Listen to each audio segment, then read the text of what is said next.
বিধানসভায় চলছে মনসুন অধিবেশন। এই অধিবেশনে একদিকে শাসক দল, অন্যদিকে বিরোধী দলের তরফ থেকে আজকে বিধানসভার ভেতরে প্রস্তাব আনা হয় মূল্য বৃদ্ধির জন্য, এবং সেইখানে সরাসরি রাজ্যের শাসক দলকে বিরোধী দলনেতা থেকে শুরু করে এই রাজ্যের বিরোধী দল পুরোপুরিভাবে কিন্তু দোষারোপ করতে শুরু করে যে বাজারে যে মূল্য বৃদ্ধি শুধুমাত্র রাজ্য সরকারের গাফিলতির জন্যই হচ্ছে।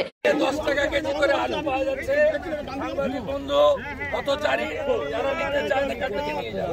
ঠিক সেরকম ভাবে রাজ্য সরকার কেন্দ্র সরকারকে সরাসরি তোপ দাগতে থাকে, এবং এর জন্য আলোচনা সুষ্ঠুভাবে ডাক হয়ে সরাসরি রাজ্যের প্রধান বিরোধী দল অর্থাৎ বিজেপির তরফ থেকে একেবারে মুলতুবি প্রস্তাব ডেকে সরাসরিভাবে বিধানসভা থেকে ওয়াকআউট করে বেরিয়ে আসে, এবং তারা সরাসরি স্লোগান দিতে দিতে বেরিয়ে আসেন। রাজ্য সরকারের ব্যর্থতা নিয়ে তারা কথা বলতে থাকেন।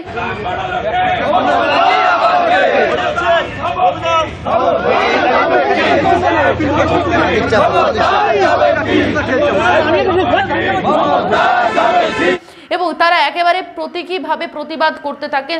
বিধানসভার বাইরে বেরিয়ে মূলত একটি টেবিলের মধ্য দিয়ে আলু থেকে শুরু করে বিভিন্ন সবজি থেকে তারা বিক্রি করার যে মাধ্যমে একবারে প্রতিবাদ করতে থাকেন।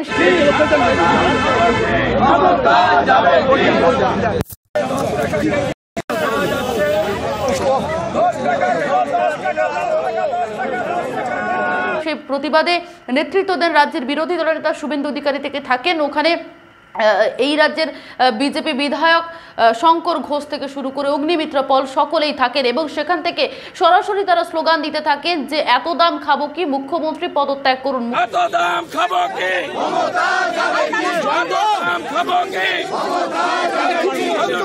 40 টাকা করলো কে, 150 টাকা লঙ্কা করলো কে। মুখ্যমন্ত্রী সরাসরি তাকে তোপ দাগতে থাকেন, এবং এর পাশাপাশি একেবারে হট্টগোল পরিস্থিতি তৈরি হয় বিধানসভা এলাকা চত্বরে, এবং তার জেরে কিছুক্ষণ ধরে সেই পরিস্থিতি হট্টগোল হয়, এবং আপনাদেরকে সরাসরি দেখাবো ঠিক কি ঘটেছিল আজ বিধানসভায় মূল্য বৃদ্ধির প্রতিবাদে গিয়ে।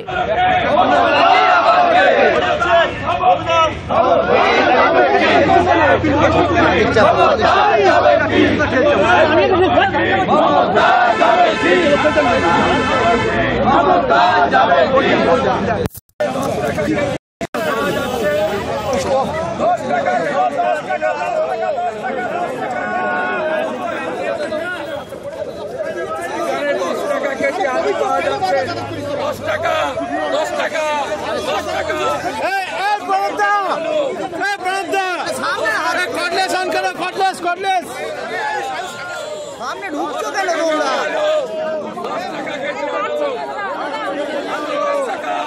আলু 10 টাকা। এত দাম খাবো কি, এত দাম খাবো কি, এত দাম খাবো কি, 40 টাকা করলো কে, 150 টাকা লঙ্কা করলো কে, বিদ্যুতের বিল বাড়াচ্ছে, এত দাম খাবো কি, এত দাম খাবো কি, এত দাম খাবো কি, এত দাম খাবো কি, এত দাম খাবো কি, এত দাম খাবো কি, এত দাম খাবো কি, এত দাম খাবো কি, 21 কে পাউচ, 21 কে পাউচ, 20 টমেটো, 5 ক্যাপসিকাম, 7 রসুন,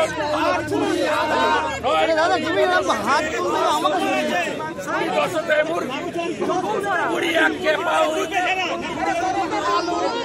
20 টমেটো, 5 ক্যাপসিকাম, 7 রসুন, 9 মুরগি। এত দাম খাবো কি, এত দাম খাবো কি, এত দাম খাবো কি, এত দাম খাবো কি। 10 টাকা কেজি করে আলু পাওয়া যাচ্ছে, সাংবাদিক বন্ধু পথচারী যারা নিতে চান এখান থেকে নিয়ে যান।